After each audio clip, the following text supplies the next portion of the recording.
podcast for the best and worst historical fiction has to offer. I'm your host, Grace. And I'm Erin, and each week we'll be reading a different historical fiction book to see if they're a 5 or a flop.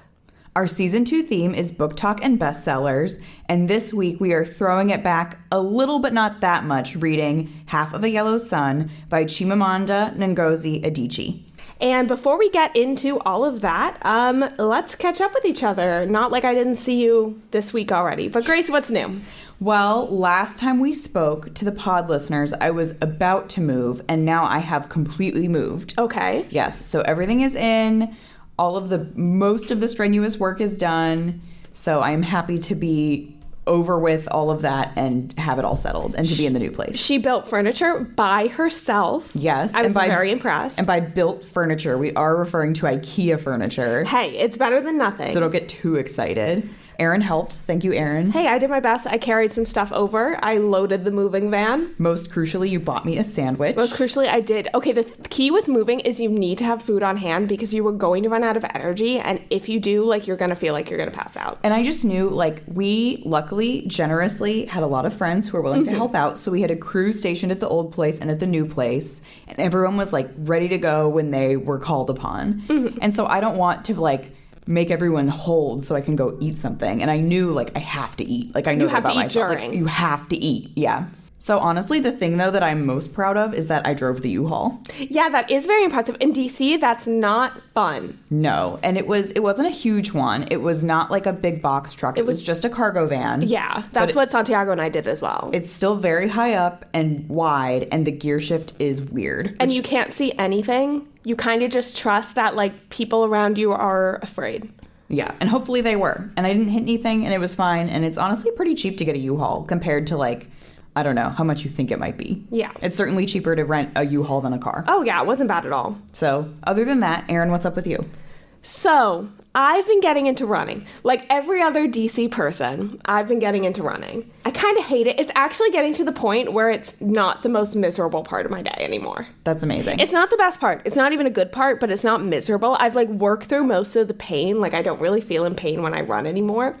I did just achieve my best 5K time, Woo! Which is a 13-minute mile pace, which any of our listeners, if you're runners, you know that is really bad. But we're getting there. But also, you're going to run a 10K soon. I did. I signed up for a 10K with Santiago and Hannah. Y'all will meet Hannah shortly. Conrad might be doing it as well. These are all people in our friend group. I'm talking like you know them. But yeah, so a 10K that's coming up in May 19th with I'm not sure when this episode premieres, so I may have already run my 10K by then. Probably. No. Yeah. I don't know. Well, congratulations, future me, for having run a 10K maybe. I'm pretty excited. As long as I keep around a 12, 13-minute mile, I'll be proud of myself. Oh, yeah. Which is more running than walking. It's what we say about the flop books. Even if it's the biggest flop in the world, at least you wrote a book. Yeah, right? Even if it's the slowest 10K, you ran a 10K. Exactly. It's going to be the cartographer's secret of 10Ks. Yeah, getting excited for that. But in the meantime, I've been doing some reading. Yes, this was disappointing for me to hear. Tell me about what you've been reading recently. So, the other week when Grace and I finished up filming the podcast, we went upstairs to the rest of the library to look for some books. Grace was fortunate in what she found, and I thought I was fortunate. So, as we know from past history, I love the Click series. Born and raised on it, love Massey Block. Lacey Harrison was like a second mother to me as a child. However, she came out with an adult book, and it's called The Dirty Book Club. Which I feel like sounds like a promising title for a fun book that you could read on the beach. It was one of the worst books I've ever read. And I read the whole thing. It was a pretty quick read, so I was like, I'm not going to DNF this. It just, the plot lines didn't connect. There were just random things of, her trying to be funny, and it wasn't funny. None of the characters were likable. It was a hot fucking mess. The main character's parents were dead for I don't know what reason, except for she was afraid to drive a car. Well, they are scary, especially if it's a U-Haul. Well, yeah. But anyways, that was incredibly disappointing. Lacey Harrison maybe stick to writing young adult novels. Yeah. Set in 2005. I guess you could read The Click and be like, yes, I can see how this person is not a good writer. But we hope for better. We also don't, fun book is not always a good book. Exactly. But a fun book can be a bad book. Yes. So that's very unfortunate. Which seemed to be the case here. I would not recommend this one. Womp womp. What have you been reading? I dug into my little pile of like 50-cent used bookstore books, and I pulled out the best American magazine writing from the year 2001. Oh. Yes, very niche, but so now I've read Best American Magazine Writing. They still put them out. They put them out every single year. It's just like a big bound collection. And the first time I came across one, I was like, I love to read think pieces. Like, I should get that, you know. And honestly, it's very interesting because it takes you back to like a cultural moment. Okay. Especially one that like I was not a part of because I was like 5. But didn't have that much consciousness. No.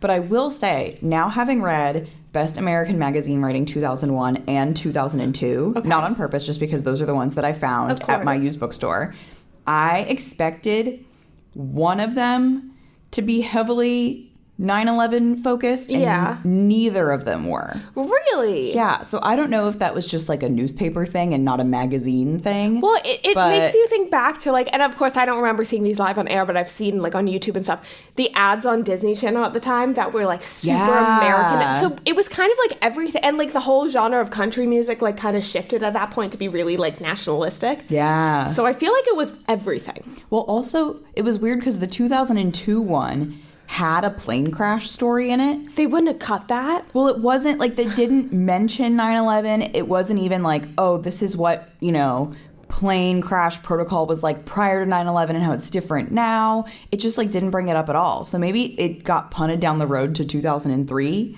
But yeah, I was waiting for it and it never came. But I do like those collections. So if you frequent a used bookstore and you also like to read think pieces, they're real cheap. So just grab them. Good to know. I will keep that in mind. Yeah. Should we get into our book for this week? Yes, we shall. I will start us off with the synopsis Please of do. Half of a Yellow Sun. With effortless grace, celebrated author Chimamanda Ngozi Adichie illuminates a seminal moment in modern African history. Biafra's impassioned struggle to establish an independent republic in southeastern Nigeria during the late 1960s. We experience the tumultuous decade alongside 5 unforgettable characters. Sidebar, I wouldn't call them unforgettable. Ooh. Ogu, a 13-year-old houseboy who works for Odenibu, a university professor of revolutionary zeal. Olana, the professor's beautiful young mistress who abandoned her life in Lagos for a dusty town and her lover's charm. And Richard, a shy young Englishman infatuated with Olana's willful twin sister, Kanani. All right, so that is a snapshot, a very, very high-level overview of what happens in this novel. Which, honestly, again, that's fine with me because we know I don't read the covers anyway. So this is what I want out of a cover. That doesn't matter to you. And honestly, I appreciate this. I don't realize sometimes how long and involved book synopses are until we start reading them. And then I'm like, this is way too much information and it's taking me so long to read this out. So I do appreciate whoever wrote the synopsis was just like, here's the time period, the place, and the names of the people. Read it or don't. That makes me think of Snowflower, and remember how we knew, like, immediately basically what was going to happen? Yes. Yeah. This is preferred. And how the one for Song of Achilles that we found was basically just like, this book is so beautiful, and Madeline Miller is a masterful author. And it said nothing about what it was about, so we had to find an alternate synopsis. Oh, my God. Anyway, enough about that. Tell me a little bit about our author, Chimamanda Ngozi Adichie. So yes, we actually have quite a bit to say about the author because there is a bit of controversy that we do feel we need to touch on. Yes, so we'll do the bio stuff first like normal, and then we'll come back to that. Okay. So our author was born in Nigeria, grew up on the campus of University of Nigeria, which I believe was where part of this book was set. Yes. Of the book Fame, and she came to U.S. for school. Her first novel, Purple Hibiscus, in 2003, won the Commonwealth Writers' Prize, and her second novel, Half of a Yellow Sun, won the Orange Prize. I don't know if these are ones you're familiar with. Well, Madeline Miller, Song of Achilles, won the Orange Prize. Right. I forgot about that. And also, I had tricked myself in my head to thinking that Half of a Yellow Sun was the debut, so I'm glad to be corrected on that. Yes. Her 2013 novel, Americana, won the U.S. National Book Credit Circle Award and was named one of the New York Times top 10 best books of 2013. So actually, let's real quick say, this is going to come up with the next book that we read next episode, but also with this one, so we'll bring it up twice. Definitely, this author's most popular book is Americana. Yes. Our purpose for choosing Half of a Yellow Sun instead is so we could broaden our horizons for this season in terms of the countries represented. Yes. So we didn't want another America-focused book. So even though a lot of you might be more familiar with Americana, obviously Half of a Yellow Sun is still a very famous and well-known book. Yes. But it's set in Nigeria, so we've gone with this one. Yes. So our author was also named one of Time Magazine's 100 most influential people in the world in 2015. And in 2017, Fortune Magazine named her one of the world's 50 greatest leaders, which I was kind of surprised about. I don't think many authors get that title. No, that's kind of crazy because I assume Fortune Magazine 50 greatest leaders would encompass like CEOs, obviously the Fortune 500, maybe political leaders, like, you know. It's really cool to see an author represented. Yeah. I mean, storytellers control so much of the way that we see our world. So I think that that's fitting to have writers on that list. Okay, so now going into a bit more of the controversial area. So as a note, we try not to pick books or authors with controversies that we don't feel qualified to address in the span of our 40-minute to an hour-long podcast.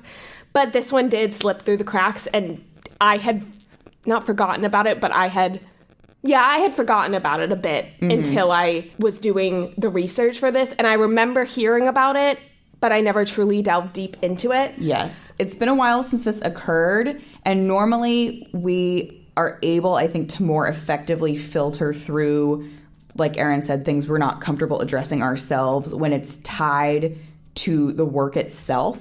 But this is an issue that is not really related to the contents of Half of a Yellow Sun or Purple Hibiscus or Americana.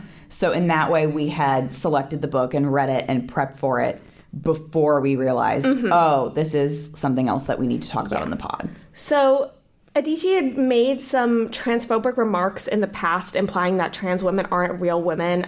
She also came to the defense of J.K. Rowling more recently.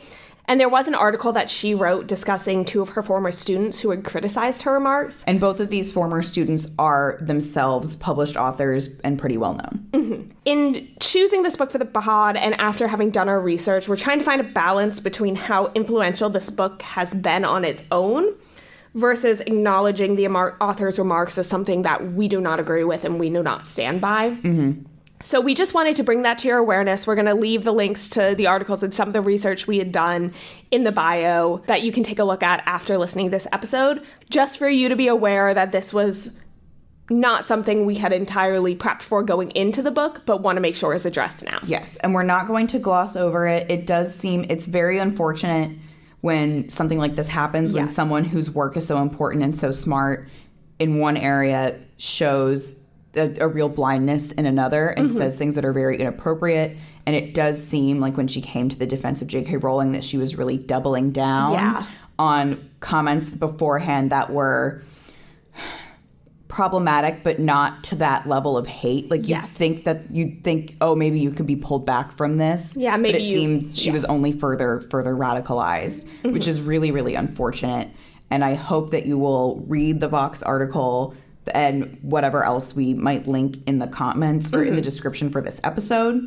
But again, we just want to emphatically state that we think trans women are women on this podcast. Yes. And we feel very lucky to be cis women and to be sisters with trans women. Yes. So maybe we should. Thank you for putting it so eloquently. That's all you need to say. And that's all that she needed to say when she was asked. And it's very sad that she chose not to. Yeah, it's very sad she doubled down on that. In the meantime, have you read anything else by this author, or are you familiar with this book beforehand? No, actually. I have not read anything before of hers. I thought you had read Americana. Was I wrong? No. Actually, there is a copy of Americana in our now old house that someone else was reading. And then one of our roommates was like, oh, Grace, I knew you would love that book. And I was like, I have no idea because it's not mine. Yeah. Americana was the only book that I'd heard of.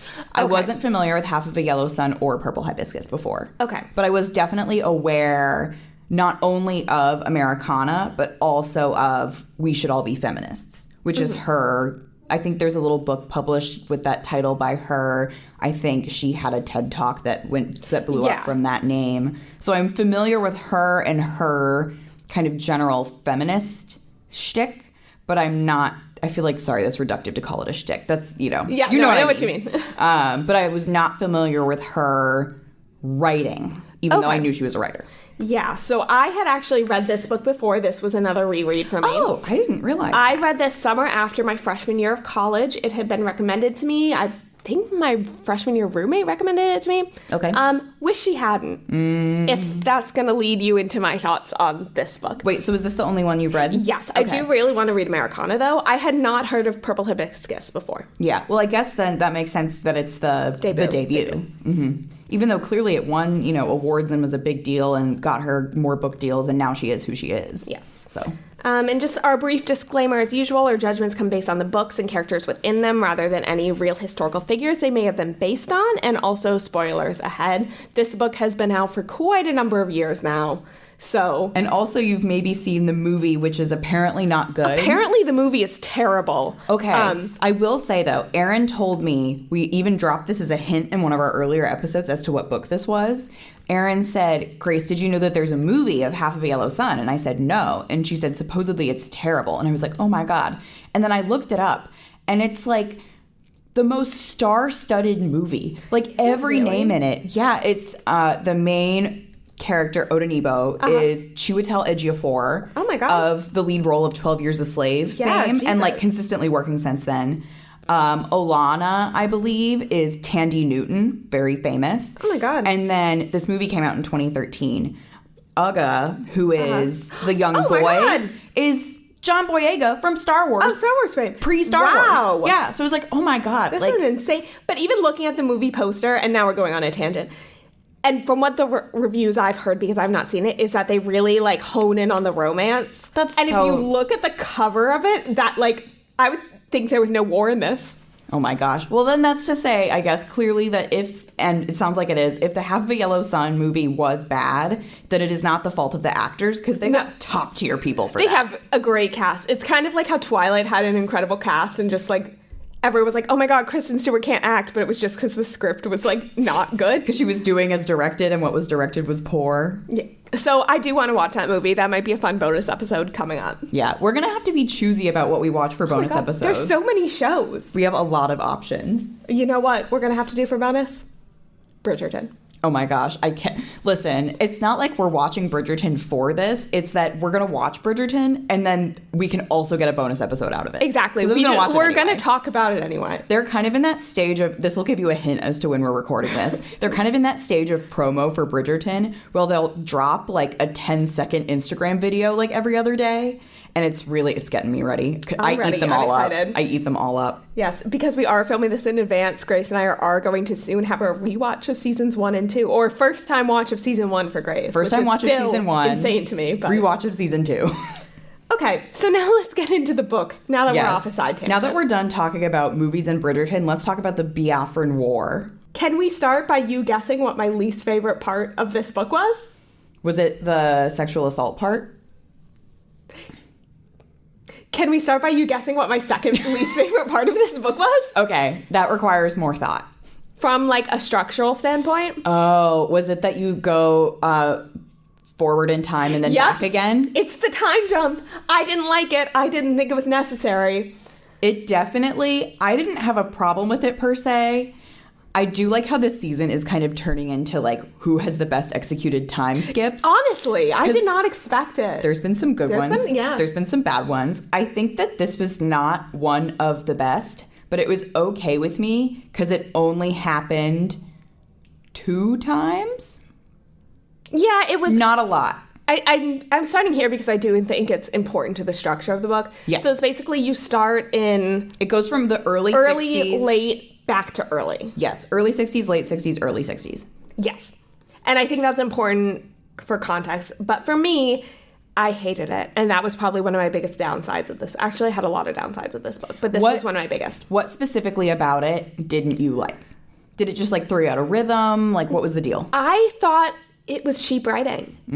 I thought it jumped ahead to be like, oh, all these mystery things, like, oh, she has a baby now. Like, oh, why is Richard's relationship so tense with them now?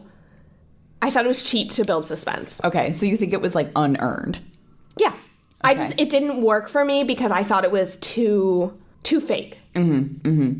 Interesting. I feel like some of that I get, like when you flash forward to the future and Richard has been banned from their house and you're like, ooh, why? Yeah. But even some of it I didn't realize was supposed to be setting up a reveal until the reveal happened. And then it was like, whoa.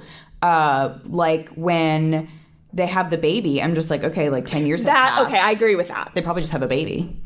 But then they're being all weird about the baby, and I don't know. So the baby one was the only one. Yeah. I did not mind the time skip. I did appreciate, because this was my problem. And again, I acknowledged in that episode that this was a me problem and not an Anthony Dora problem. But in All the Light We Cannot See, the time jumps were to specific years. And I appreciated in this book that they just kind of did away with that. That it was just like early 60s, late 60s. Yeah, that's fair. I can't juggle all that. Then it would have been too much. Because I already couldn't handle All the Light We Cannot See ones. So that's the biggest structural thing to know going into this novel, is that it does have that flip. So if when we're describing the plot a little bit, we get a bit jumbled timeline-wise, that's why. Yes. I mean, it's certainly that this was structured very purposefully. I feel like sometimes if you're reading a book with a lot of time jumps in it, sometimes it feels like the author wrote it all in sequence and then chopped it up and then moved the pieces around. Yeah. Like there was clear intention here. So that's, at least there's that, even if you go in and maybe it doesn't work for you, maybe it does.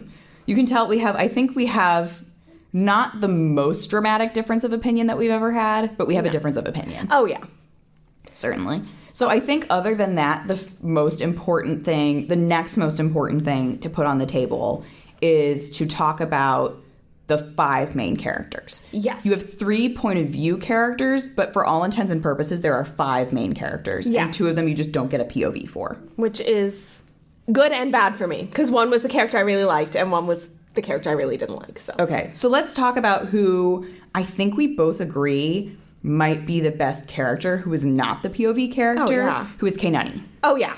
Loved her. Yes. She is very much, if this book was a little less serious and sad, Kainani would be such a popular character for the genre of person who is like, this is for the eldest daughters who were a pleasure to have in class. Absolutely. She's a twin. Her sister is Olana, who I also loved. I loved her. We'll get into a little bit later what I loved about Olana so much, but I have a note here that I was like, let's talk about Lakshmi, let's talk about Violetta, let's talk about Olana. Like, I put her in that category. I would too.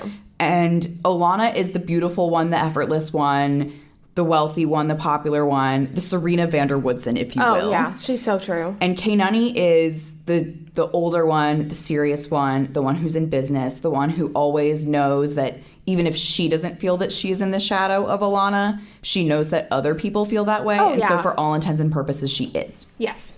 She has a lot of complexity that I think it works in the book's favor that you're not examining up close. I think it works that you're not in her head even though you want to be. Maybe even during some of the other parts when you're in the male characters' heads and you're like, God, I hope Kainani's doing okay. I wish I was with her instead. But she was a very strong part of this book. Reading Olana and reading Kainani, you really can tell, even though unfortunately it doesn't extend to all women, that Adichie has this very prominent feminist advocacy in history. Because these are excellent female characters. And it's interesting because I almost, when we talked about A Land Remembered and also several other books where we're like, some male authors cannot write women. Yes. I don't think Adichie can write men. That's my interesting. hot take. That is, you know what? I don't know that I disagree with you. Because really, when you think about it, she didn't do it that much. The other two, so the central character around which all of these characters almost like rotate, like he's the sun and they're the planets, is Odanibo. He's the professor. Everyone is tangentially related to him in some kind of way. And he's the other character without a POV. You don't get his POV, which I think works because he is supposed to be like that anchor. Yeah, that worked for me really well. Yes, I agree.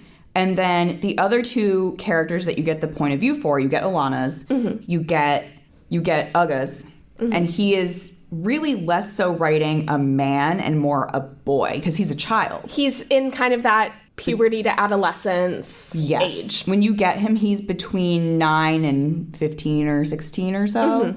And really that focus is on seeing things from a perspective of someone who is growing, who doesn't necessarily understand everything that he sees. He is also the one that doesn't come from like the wealthy, high status background. Yes. He's their servant child, essentially. And then you get Richard's point of view, who is an Englishman, who is, in Nigeria, in Biafra through the whole conflict. And almost, you're right, I think that she's using him not necessarily to write a male point of view, but really to write a white point of view. That's him being male is necessary from a plot standpoint, but it's not, I think, the thing that Adichie is interested in. No, I agree with that. And I do think the white person, it feels weird to say it added a good bit, but I do think it gave a better understanding of that colonizer white savior point of view, and I think that was an asset in this book. Well, it's exactly what I think. Richard is a great example of a character who, when people say it's so necessary to have characters that do bad things or aren't good people, because it expands your understanding of the real world. This is not a person that you want to spend time with. And I think the thing that's so masterful about Richard is he's not a malicious, evil person. Yes. He just is a person who, he doesn't feel at home in England. And so when he's in Nigeria, he is tangential to the central characters because he's in a relationship with Kainani. And he is in Nigeria when the Biafran Civil War, when the Nigerian Civil War breaks out. And they're building this new country. And his first thing is, I've been here since day one. I can be Biafran. Yes. And that's his taking something that's not his, even through completely unviolent means, just saying those words, is the purpose of why he's there. Yes. And it takes him until the very end of the book to realize, I'm not Biafran and I will never be. And to realize that it's not his story to tell. His whole thing is he's trying to write a book. And the whole way through the book, you get little excerpts at the end of his POV with.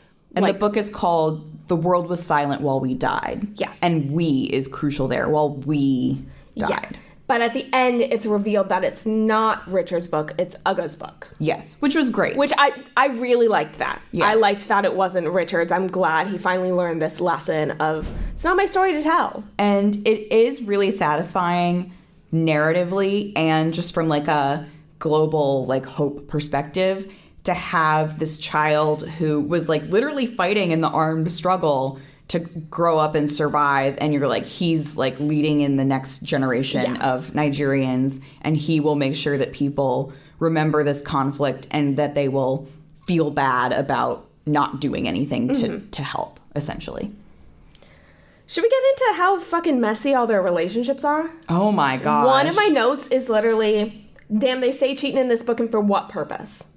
No one was faithful to anyone except Kainani. So yeah, except her, honestly. Except the queen, Love except her. the best character.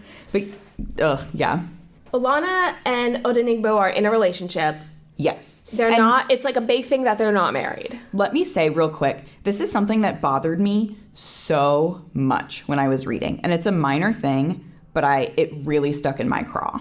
That the synopsis refers to Olana as Odenigbo's mistress. She's his girlfriend. To me, that the word mistress is not a dirty word, but it has a certain connotation. Oh, yeah. But they're equal partners in this relationship. They're just dating. Odenigbo wants to marry her, and she says no. She wants to maintain a shred of that independence, which is good for her because then he cheats on her later. And he cheats on her with his mother's servant, who winds up having the child that is baby. They call the child baby. Yes. And Olana winds up adopting the baby as her own. I said another win for Olana, parentheses, unsurprising. Yeah, I mean, she is just at every turn. Even when she's not being a perfect model person, she was so strong and real, and I just could sense that she was such a person.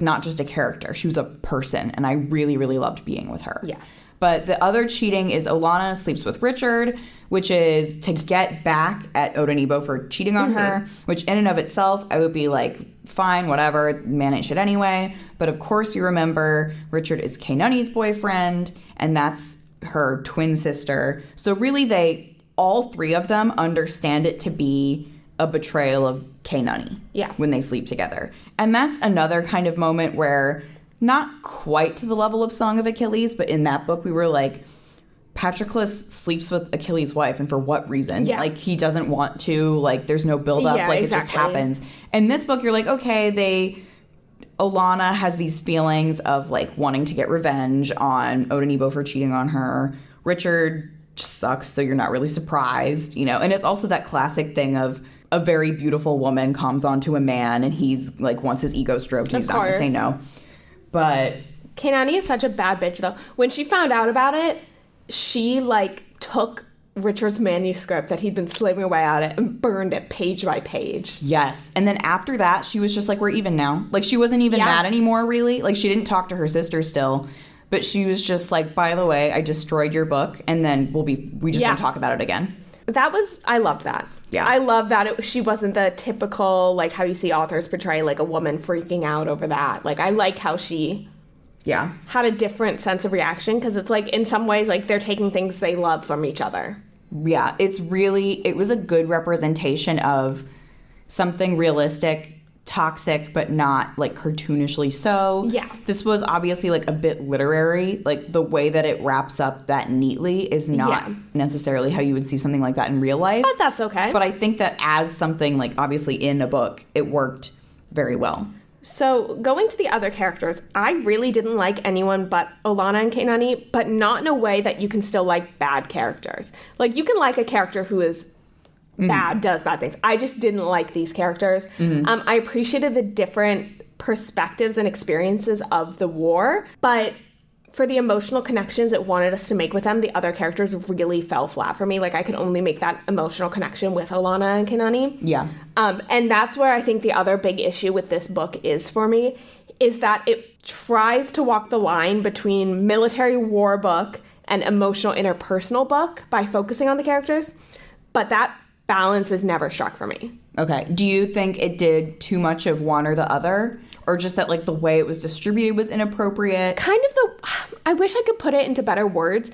I feel like I wanted it to be more in one camp than the other. I feel like it was almost trying to be too heavy on interpersonal relationships with characters who were not fleshed out. Mm-hmm. I will say, this kind of leads me into another point that I have, which is I don't think that the character of Ugga, the young, poor houseboy, is really used correctly. Or not used correctly, but the way that Adichie is using him, I don't think is effective or necessary. Basically, so we have these three POV characters.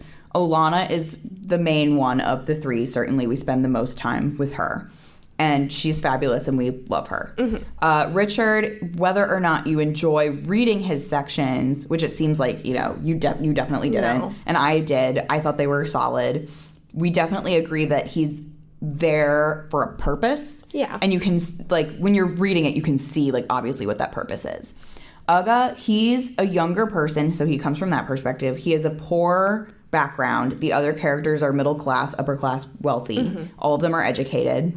And he also, a little later in the book, he gets conscripted into the army. Yes. Basically, like, picked off the street. Yes. And even, frankly, at that point, I was like, you fucking deserve it. Because there were 4 separate scenes, I think, of Olanna being like, don't go outside because they're conscripting boys your age. And he was like, okay. And then he went outside anyway. And he was, like, in the process of getting dragged off. And then they would, like, run over and use some connection to get him let go. And so this happened multiple times. And so finally I was like, well, then you just deserve it. Like, yeah, if you're going to keep freaking doing this after you've been told not to, like, you've clearly seen the risks. Yeah. And so at that point, towards the end of the book when he's conscripted, there are those frontline scenes where he's fighting or, you know, he's doing training, he's sleeping in camps, he has guns, he's doing all of this. But it comes so late in the game that it doesn't feel needed. And frankly, also, the civilians they're refugees, they're displaced, they're starving, there's bombings, there's shootings. We see the men being conscripted by just being grabbed off the street. All of that's happening, and it's so horrific, and I feel like so easily illustrates the horrors of the war, which is clearly the point, and also the point of what these battle scenes are supposed to do, but I don't think you need it. Like, we all know the mechanics of fighting a war. Yeah, like, and I think that's why in this section we're not really going into the details of it, because we're going to cover so much of that in the history section. Yeah, it's pretty glossed over in the book. You're not getting a ton of it. and there's not anything like unique to the terrain that would, alter our perceptions of how the fighting is going. Like, it seems like pretty standard fighting. Yeah. So I don't think we needed that. I think that the character of Uga is the least strong and least important of the POVs.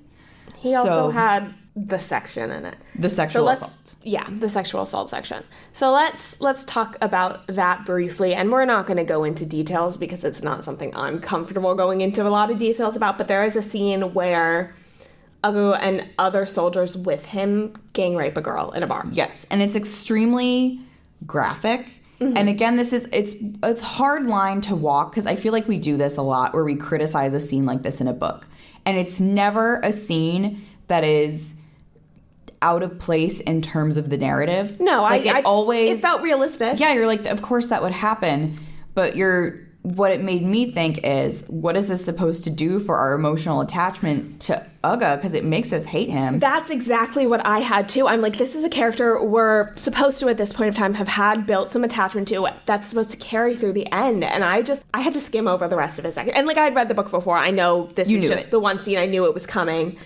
But still, it's like, I can't tolerate reading after this. Well, and coupled with two other things, one before and one after, which for me were, his sections were so full of sex obsession before. Oh my God. Because it was like the part of Chintu at the beginning when they're just talking about how much Chintu fucks. Yeah. Like, I mean, again, he's supposed to be a character going through puberty. So there is that, but it's a lot. So you're kind of like, it must be exhausting to be in your head, man. Like, if this is the way that you're thinking all of the time.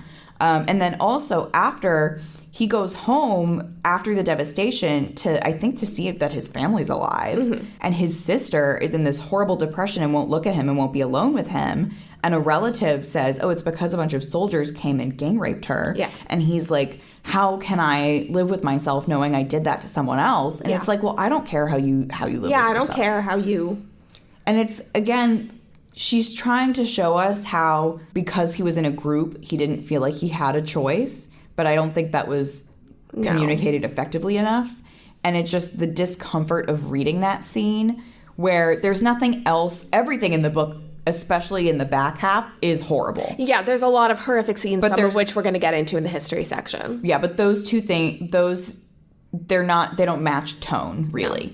Everything else is, like, awful, but you can read it. Yeah. That is one thing where you're just like, oh. Yeah, I don't want to read it. That really, like, the character was already not a good character for me, and then it just became intolerable to read. Yeah, so I think we would rank the same where we think Uga is not successful in his position in the story. Richard, we probably differ the most on that because I enjoyed reading his chapters. I didn't enjoy it, but I do... But we understand his role. We both get why he's there. And it works why he's there. Yeah. And then we love Alana. We love Alana. We love Kainani. Odenibo. Not really a fan of... He just, like, there wasn't much depth when reading him. I'm not attached to him. Same, like, I understand. But I think I understand him. He worked as an anchor. I really think this book could have just been the 4 characters, though. But even then, I was still emotionally connecting with half of them when the bulk of this book is supposed to be about their interpersonal relationships, and I just did not get into it. Well, and I also feel like towards the back of the book, the Olana-Odenibo relationship, which is the central one, drops because he's checked out.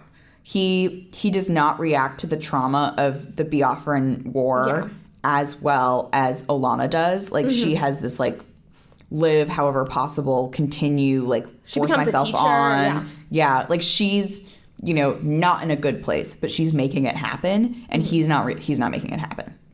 Yes. So that partnership, even when they're, going through their ups and downs and cheating on each other, and he wants to get married and she doesn't, and they're trying to have a child and it doesn't happen, and all of that, you still feel that there's a pull. There's a partnership there. There's a connection, even if they're fraying at it. Later, I don't feel that way. So there's that. Is there anything else you want to hit on before we get into the history? Because I do think the history comprises a lot of the stuff we've skimmed over so far, which is the actual war. I just want to wrap up and say I liked this book. I thought there were a lot of little moments that really solidified how good of an experience it was for me. I liked the sprinkling in of the Igbo language. I liked the way that even there were parts that were written in English, but they were pretty stilted. And you were like, oh, this is how someone who doesn't primarily speak English would talk. I thought that was really authentic feeling and really nice. I really enjoyed the discussion of the different ethnic minorities. There was like even a brief part about like, well, if Biafra becomes an independent country, then there will be no massacres anymore. And then all of the smaller minorities were like, we know that's not true. I will say the same thing that we said about All the Light We Cannot See and Pachinko, which is this is a topic I knew very little about, and I'm happy that the book taught me more of it. I don't think it did so in as much detail as something like Pachinko, but I don't think it was trying to either, so I'm not going to ding that. I think it was trying to tell me the outline of the story by getting across emotional moments, and I think it did that very well. And I'm very excited for you to tell me more because I think from what I can see here in the doc, I think you've done a really good, thorough research job. Thank you. It's because I did it while I was at the office and I didn't want to be working. And you were done watching Young Sheldon. And I was actually a non-Young Sheldon day when I did this. So you were totally focused. We'll save Young Sheldon for another episode. What you just said segues us really nicely into the historical accuracy section because this book is widely regarded as many people around the world's first introduction to the Biafran conflict, mine as well. My introduction may have been a few years ago when I first read this book, but still. So the author drew on eyewitness accounts from family, friends, and neighbors who lived throughout the war and says that almost every single incident in this novel is based on something real. That's crazy. Yeah, I saw that because it was in the author's note in the back. And when I saw that, I was like, I'm not surprised, but that's very sad. And also shows good attention to research and detail. Agreed. And I like that she got the eyewitness accounts. Like, I think that adds a level of authenticity we don't see in a lot of historical fiction because a lot of times it's not possible to get. Yeah, and dedication to telling like an important story correctly. One incident in the book that is very tragic but is one of these examples. There was a scene where Olana is talking to this woman. I believe they were on a bus, I don't remember, and she was carrying her daughter's decapitated head in a basket. And she was like, spent so long on these braids. Like, do you see how pretty they are? It was very sad. Mm-hmm. And that's a moment that Olana comes back to several times throughout the book. So it was very prevalent. But the Nigerian Civil War lasted from 1967 to 1970s. The Igbos declared Biafra when they felt they could no longer coexist with the Muslim Hausa Fulanis, so it was an ethnic conflict. So along with the Vietnam War, this was one of the first wars to be televised for a global audience, which is kind of makes me feel really gross to even say, like, globalized for an audience, but... It was very, like, this was a war people could see it was happening. Yeah. So the UK and the USSR supported Nigeria, while France and Israel, which I was interested that Israel popped up as a main supporter of Biafra, but they were comparing the humanitarian crisis at the time in this war to the Holocaust. And it's been only 20 years since the Holocaust. So it was very new. It was very, very recent. And then this war has resulted in the continuing political marginalization of the Igbos. So even though Biafra reunited with Nigeria, there's still a lot of that marginalization going on. Yeah. I mean, and this is the 60s, so it firmly counts as historical fiction. Yes. But you think about, like, again, there are people who lived through this. Those prejudices aren't just going to go away in this span of time from then until now. It's not a lot of time. And basically, this war was a result of colonialism, big shocker, which caused the three largest ethnic groups in the area, the Igbos, the Hausas, and the Yorubas, to be combined into a single state, which was not what should have happened had colonialism not interfered and decided everything had to be in neat little state lines. Mm-hmm. So there was a terrible famine caused by the war, which is really depicted in the book. We can see that with the rationing and then everyone's starvation. I mean, once they're reaching the end of the book, like, at first their problems are in terms of, like, where they can be and avoiding bombs and avoiding conscription and all of this. And then towards the end, as it gets further and further into the war, it's just, what are we eating? What can we eat? What are we going to eat? And especially when they were surrounded and blockaded by the Nigerians. You can see this when Kanani winds up on the wrong side of that blockade. Mm-hmm. So that was when the famine was getting really, really bad. And that's going to lead into my next point, which is there are arguments that the war was a genocide against the Igbos, but no one has ever been prosecuted for it. So it's still a little bit of a gray line. Okay. Because it's a debate about if it can be considered a genocide if Nigeria was fighting to reclaim that territory and people. but at the same time, they were blockading, cutting off the food supplies. Yeah. So it's a very gray line that I don't feel I'm educated enough to give a yes or no one way or the other. No, maybe I could have if you asked me this question like 5 years ago, because I did take a genocide class in college. But by our college definition, maybe we could have. But so this is still an ongoing debate. And you can definitely see themes of this in the book as well. Well, what kickstarts all of this is massacres of the Igbos. Yes. And they had been persecuted prior, as seen in the book. So that element is certainly there. Whether or not it fits like a legal definition is up in the air. And I'm not trying to put words in Adichie's mouth whether she feels it was a genocide or not, but you can definitely see themes throughout the characters of that debate going on. Yeah. And finally, the president of Biafra did use conscription. This was very common. Youths were just kind of pulled off the street like Ugo was, and many did not return home, unfortunately. That's the worst part to me. It is. It is the worst part. It's really tragic. This book does a very illustrative job of depicting that conflict, and I think it was one of its strengths, and again, why I felt it kind of walked the line between the military war conflict and the interpersonal conflict. And maybe you wanted less interpersonal. Because the war sections were so strong, but there was, and this isn't like a tragedy porn, like, oh, I want to see more horrific events. This is just my opinions of what the strengths of the book were. But you think that the book was trying to do that and it did it well, and you could have used more? I could have used more of that compared to the interpersonal stuff, which is where I felt the book really fell flat for me. Okay.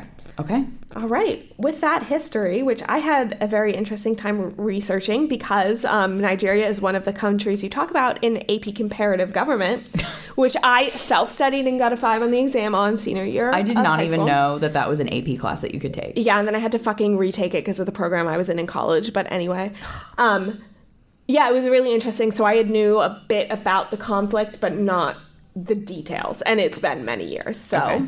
Well, thank you for all of your hard work. Yeah. Should we get into our star calculator from data scientist Ashley? Oh, your new only roommate? Yes. Okay, Grace, would you like to tell us a bit more about our star calculator? Yes. So data scientist Ashley, as Erin has kindly pointed out, my now only roommate, has kindly made this calculator for us to rate the books on a series of categories and then also compare to what we rate the books on StoryGraph, which we just do based on our vibes. So the 5 categories are historical accuracy, vibes, prose, originality, and characters. And for once, I have read this book long enough ago that I don't really remember what I rated it on StoryGraph. I know, I'm pulling up my StoryGraph right now. So it'll be interesting when we pull that up. I can get us started. So for historical accuracy, I did give it a 4. It really stuck with me that she had gotten so much of this from personal accounts. And I think that really added a lot to the historical accuracy, and all the details about the war from my research all seemed to be very accurate. But I did feel like there were some gaps just in me putting together, maybe it was like the timeline of events in the war. I felt I had some gaps there with historical accuracy. Vibes were 1. I think I went into this very negatively because I remembered not liking it, so I don't think I really gave myself a chance to change that opinion. And that's why we don't do entirely books that we've read before on the pod. But especially this season, like with it being bestsellers, because we're so smart and so widely read, so erudite, that we would just really be limiting ourselves if we had a policy about that. So far, I think we wouldn't have been able to read a single book we read this season if we didn't have that policy of like, we can add this to the list if we read it before. Yes. Prose, I gave it a 2. I thought there were some strengths, some parts where it felt kind of jumbled for me. Originality, a 4. Liked it, liked the concept. Sorry, Grace is checking her dating app messages right now. I am not. And then for characters, a 1, because if I can't stand over half the characters, then sorry. That's a 1. Yeah. So that gives me a 2.4, and I rated this a 2 on StoryGraph. Well, we are in tonight for a first on Fiverr Flop history, which is I gave historical accuracy a higher rating than Erin, and I'm giving it a 5. Wow! It does what I think a 5 needs to do, which is not only have accurate history, but represent it in a way that's important to the text and is not just like regurgitating. Like it does something with the history, and I feel like this book does that. So I'm giving it a 5. Wow. Yes. So that's impressive. That's such a rare 5 from Grace. I That's know. high honor. I've given out like 2, I think. Like I keep those 5s for when, for when you really deserve it. Vibes 4, I just think this is a well-written book, and the main character I think is so exceptional.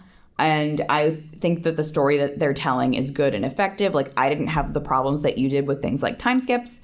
So 4, prose 4, same. I thought it was good and effective. Not like I'm not gonna, I think, keep it in my head in the same category as I would like Isabel Allende, but it was good prose. Originality 5, kind of this goes hand in hand almost with historical accuracy for me, which is this topic that needs to be written about more, and then writing about it with the combination of characters and that emotional versus like political plot that she did. And then characters 4, I put 3 here, and then I backed it out and I put 4. Wow. Because you're right, like I didn't really like Uga at all. And I thought Odenigbo and Richard were really interesting characters to read about, even if I didn't enjoy them. And then you know how I feel about the women. So I've decided, that's not 3 material. With all of that in and of itself, that's 4. So that's a 4.4, and I gave this a 4.25 on Storygraph. This might be our biggest discrepancy to date. Honestly, it's this or the Luminaries. I was going to say, I think the Luminaries has edged it out, which is honestly crazy because I didn't even think that I felt that strongly about this book when reading it, but I do think coming out of it, like I would recommend it to people. No, the Luminaries, you gave a 4 and I gave a 2. And this one I gave a 2.4 and you gave a 4.4. They are so it's dead tied. Even. Wow. Well, I think honestly the tiebreaker is that I think when you like are seething about something, the Luminaries would come to mind first. Yeah, I think it's just the state of mind. It was so long, and the state of mind I was in was so not conducive to that book. Okay. Well, yeah. All right. Well, I guess I lied a little bit earlier because I was like, well, we have a difference of opinion, but like not that much. We have a pretty massive one. I think we do. Like I think I did not realize that I was going to give this book multiple 5s in the calculator. Yeah. Nor that you were going to give it multiple 1s. Yeah, that's fair. So for me, this is a definitive flop, but for Grace, it's a fine leaning 5. Yeah. And like I said, I keep those 5s close to my chest unless I actually give it a 5. Like I didn't give Snowflower a 5. And that's like really up there. Yeah. So yeah, this is a good one for me. I am so excited to get to the end of the season and compare our overall ranking lists. Oh my God. It's going to be pretty whack. Because last season, I think with the exception of the Luminaries, we had things in a slightly different order, but they were generally in the same place. I think it's going to be wildly different. This season, it's going to be all over the place. Next week is probably the book I've most been looking forward to talking about this whole time. And by book, you mean audiobook. And by book, I mean audiobook because I am a Libby girl. The Four Winds by Kristen Hanna. Listen, everyone knew it was coming. Everyone knew we were going to have Kristen Hanna this season. We will explain our choice in book next week. Yes, but there's no way that we're doing a bestsellers season of a historical fiction podcast and we're not going to talk about Miss Kristen Hanna. No. My queen, my icon, just to give you some spoilers. But in the meantime, make sure you're following us on social, Instagram, Twitter, TikTok, _pod. Make sure you're following along our Storygraph Reading Challenge for Season 2. And if you have any more general queries, you can email us at fiberfloppodcast@gmail.com. And if you have any books that you think we should read, then you can go to the bios of any of our socials and fill out that recommendation form. All right, and until next week, happy reading. Bye.